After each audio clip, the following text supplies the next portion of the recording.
Good morning, guys. I know it's been a while, but hopefully this time I'm back for a little bit. It's just been super crazy. So I just wanted to hop on because it is Financial Friday and I have been reading this book. It is a #1 national best-selling author, Anthony O'Neil, Destroy Your Student Loan Debt, the step-by-step plan to pay off your student loans faster. And it's a quick read. I like how in the beginning of the book, he starts with a Bible verse. All things are possible with God, Mark 10:27. And I don't know about y'all, but that's so true. All things are possible through him. Just a little tidbit. Want to set up a couple of prayers or a lot of prayers for any and everyone in the Louisiana area that was affected by Ida. We send our condolences, our thoughts, our prayers, and we pray that everyone is safe and sound. And we know that they have a long road ahead of them. And I believe that some people are still without power. So just keep them in your prayers. Because even though the storm is over, people are still dealing with things. So just keep them in your hearts and your prayers and your thoughts. So the introduction to this was actually really good. I'm going to read the introduction and then I'll do a recap at the end. Thief, that's what the crew voice shouted through the phone. The debt collector's anger rang louder than the crashing waves below. Julie was sitting in her rusty sedan at her favorite spot 200 feet above the Pacific Ocean. She let the phone slip through her fingers and rested her head on the steering wheel. She was defeated. Not like when your favorite team loses the championship by 1 point, like really defeated, feeling fear and helplessness and despair all at once. The kind of defeat that makes you think about driving off a cliff. But Julie wasn't a thief. In fact, she felt like she was the one being robbed. Her student loan debt was pressing in on her from all sides. The bright, fulfilling future she once thought her college degree promised was gone. Instead, she spent her days avoiding collectors and her nights crying herself to sleep.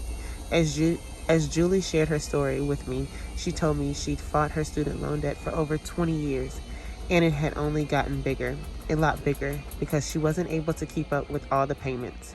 Her balance had grown from $15,000 to over $60,000. She was desperate. Nothing she tried made a difference. Julie was out of hope, and she's not the only one. Have you been there? Are you there now? I was there at 19 years old, homeless, living in my car with thousands of dollars of debt. And I hear similar stories from people all over the country, all of the time. Anthony, I need help. How do I pay off my student loans? Where do I even start? Y'all. This guy right here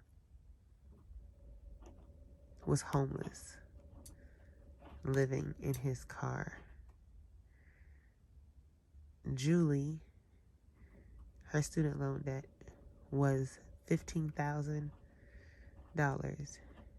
and it went from $15,000 to $60,000. I don't know about y'all, but it's true. Like, there are many of us who are dealing with this. Like, you don't know where to start. You don't know where to stop. You don't know where to begin. You don't know where to end. But I promise you, it will get better. You have to trust the process. And I know some people may say that sounds cliche, but you do. You have to trust the process. Is it going to be easy? No. Are you going to mess up? Yes. Nobody's perfect. We all know that. Even though we are our own worst critic, nobody's perfect. And you're going to mess up, and you're going to get back on the bandwagon, and you're going to mess it again, and you're going to get back on the bandwagon. And those things happen, and it's okay. But the main thing is to keep pushing, is to keep pressing forward. It takes a lot of blood, sweat, and tears. So you can do this. Like, we all can do this. I, for one, yep, I have student loan debt. The running joke in my house is that my husband is a smart one,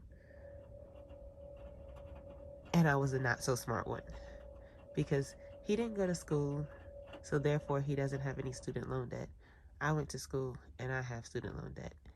And the crazy part is, he makes more money than I would have made with both my degrees, undergrad and master's. Say what? So, just because you don't go to college doesn't mean that you can't find a well-paying job. And just because you do go to college doesn't mean that you can't pay for it as you go and have no debt at all. So just think about that. You can go to college and not have debt. And maybe I should have gone and broken it up into segments and paid for it as I went. But like many of us, I was the first generation to go to college and finish. And so that's what I did. And then I was the first generation to get a master's degree. And so I don't know if some of you are feeling like you have the weight of the world on your shoulders because you're the first one to complete this task, and your family members are pressuring you to go to school. But at the same time, you also have to be an adult and come to them and let them know what you're feeling, how you're feeling. Because those things make a difference.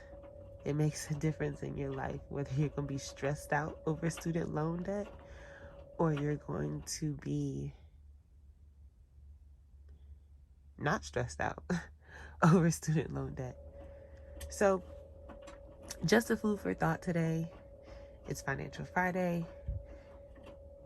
And drop a comment below in my comment sections. If you have student loan debt, don't need to list the amount, but if you have it, if you don't have it, if you've paid it all off, if you're still paying on it, if you haven't paid any at all. And we're going to do a giveaway. That's right. We're going to do a giveaway for this book. You drop your comments below, and whoever comments will get put in a drawing, and we'll choose a winner. And whoever the winner is will get this book, Destroy Your Student Loan Debt by Anthony O'Neal. Quick read, guys. It's only, I want to say, 55 pages. Yes. If you include about the author, it's 55. If you don't, it is 54 if you include the notes. If you don't include those, because some people don't want to read those. I don't know. I would highly suggest you do read the entire book. It's a 52-page read. I mean, guys, look. 52 pages. You probably read it in... If you don't have kids, you can read it in 2 days. If you do have kids, it might take you about 3. Okay? So, guys, remember to check on your friends and your family and your loved ones. You never know what they're going through. They may just want to hear your voice, and it might be all they need for a pick-me-up. So remember to love one another, be there for one another, care for one another, check on one another. Until next time, I'm out.